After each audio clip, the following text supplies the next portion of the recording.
Ken Laird and Guy Junker here on Trib Live Radio, and the University of Pittsburgh men's basketball team. Big announcement here in the last few days, Guy. They have brought back an old friend and one of the real builders of the Howland-Dixon era. Barry Rohrssen is coming back to town as an assistant coach. Great news. One of the more popular guys, I think, that's come through Pittsburgh because of his personality. No doubt about it. And Barry joins us now here on the phone lines. How you doing, Barry? Well, I'm doing great. Good morning, Guy and Ken. First of all, we got to get to the nickname Slice. Julius Page did a show with us here for about a year plus, and he told us your nickname was Slice, and I guess everybody has said that. But where did that come from? And is it stuck? Do people still call you that? You know what? Most people do. I'm not sure if they even know my real name. But more often than that, it affectionately was given by somebody right out here in Pittsburgh a while ago, a gentleman by the name of Howard Garfinkel.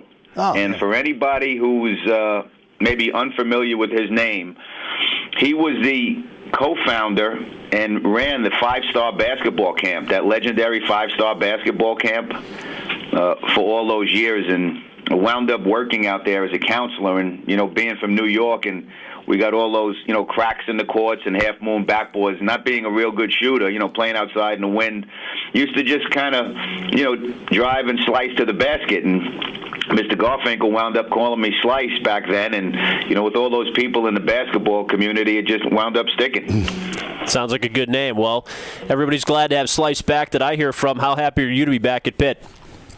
Well, very excited. There's so many wonderful things about being here, about being in the city of Pittsburgh and in Western Pennsylvania. It's something, we just touched on it, the five-star camp. That was really my first introduction, to Western Pennsylvania and Pittsburgh. And the thing that hit me first and has always lasted with me is just the quality of the people, in this town. What a good town it is, just the fabric of the people, and what a great sports town as well.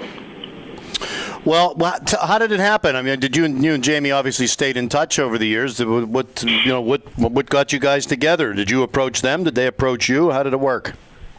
Well, the first time, being here as a part of Ben Howland's original staff, it was something that always just, it was a great sense of pride, to be associated with this university and, to live in this city, and it just stuck. And, those feelings have never gone away. If anything, they've just gotten stronger. And you get a great sense of, what this place is if you've lived here. And one of my things when people ask you about the city of Pittsburgh, my sayings are and feeling is, unless you're either from this city or have lived here for an extended period of time, you never understand how great of a town and community it is. And, once you're, involved with this, even, when you look at so many of the retired pro athletes, that could really live anywhere they want, after they've made their millions, how many of them decide to stay and live here? It's just a great testament to how good a town it is. Pitt assistant basketball coach Barry Rohrssen back for his second term with us here on Ken and Guy. What's changed, Barry, since you were here last? I know you had a nice long run, but how will things be different for you the second time around? What's changed? Probably my weight's gone up a little bit, from the last time you've got. I probably lost a little more hair and gained a little more weight. Welcome to the club. But, from my end, it was, great to have an opportunity to become a head coach. And that's what the, success of some of those early years that we had here in Pittsburgh kind of afforded me, an opportunity to get that. And, you do that is because you coach very good players. I mean, those are the ones that are out on the court and, put their sweat out there and do the work. And we were fortunate to have some very good players, outstanding coaches and staff, Ben Howland, being the guy that brought myself here, and then Jamie Dixon, after that, and being a member of his staff. It was, such a valuable learning experience.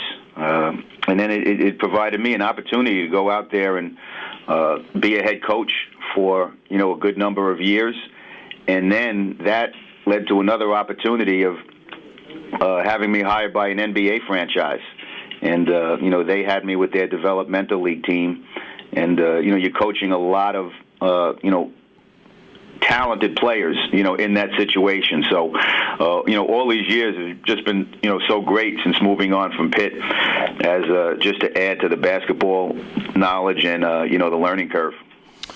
Well, Barry, one of the big differences will be a different conference, and I think when it was first announced that Pitt was leaving the Big East, I think we were all a little bit sad because it was such a great conference, the Big East tournament, one of the best events to cover every year.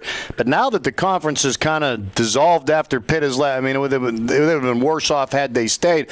But the question we've been asking from the beginning is, how does this change recruiting for Pitt? Now you're back, a guy that we always viewed as someone who really had those connections in New York and could get those New York kids to come here.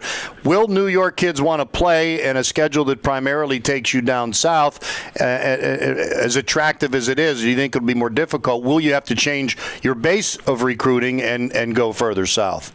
Well, the one thing about recruiting that doesn't change is everyone wants to get the best players. Okay, regardless of what conference you're in, no matter what area you're from, everybody always wants to get the best players, and that shouldn't change here at Pitt.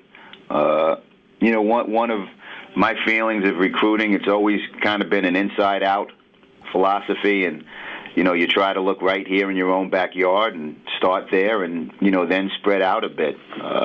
Some of my reasons for recruiting in New York is because, if you couldn't tell from my accent, that's where I'm from.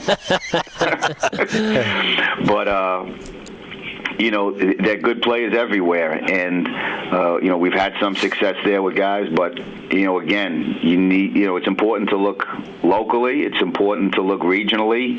It's important to look nationally and even internationally. I mean, there are many good players that aren't just playing, in the United States, but across the country, around the globe, and that's where you have to have your radar screens up. How many contacts do you have in your phone, Barry? I mean, people say about everybody in New York City. Do you use like a Rolodex? What do you got, digital these days? How do you handle it? You used to kind of be, just a number 2 pencil and a yellow legal pad. Yeah. Fortunately, everybody's trying to get me up here in technology, so I was just able, in my last position here, with the Portland Trailblazers, I wound up with one of these iPhones. Right. So it's a little easier to put your contact numbers in there, and once we got it plugged in. But there's a lot of recruiting contacts, and being from New York, there's a lot of pizzerias in there too. So. Good news. Yeah, we were just talking about, you were giving us advice on where to go for slices of pizza at the last Big East tournament I saw you at. By the way, the Penguins are playing the Islanders.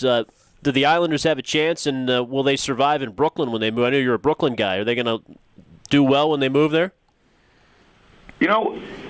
Obviously wish them well. They're moving into a building there, the Barclays Center, that you can literally walk to the hospital where I was born, from the Barclays Center. So it's great to see that community, back up and running. They've kind of been someone else's team since, I guess, the Brooklyn Dodgers left. Yeah.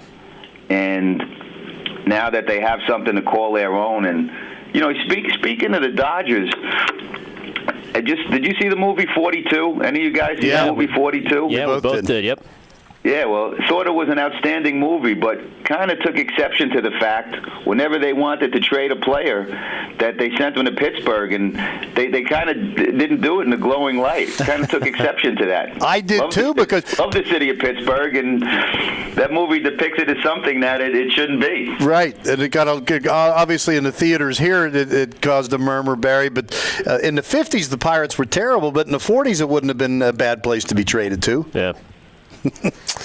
Well, hey, Barry, I know you're a big Tesaro's fan. Speaking of slices of pizza, but you still heading over there for some food these days? Where are your stops? Absolutely. Lunch today. Okay.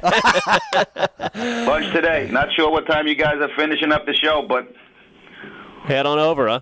Head on over. We'll see you in Bloomfield. Hey, Barry, appreciate you coming on the show. Good luck, and congrats on coming back. Good to have you back, Barry. Yeah, great to have you back. Always a pleasure speaking with you guys. Thank you. Okay, Barry Rohrssen there, Pitt assistant basketball coach here. I was hoping that the Slice nickname came from pizza-related things somewhere. He got pizza in at the end. I knew he would.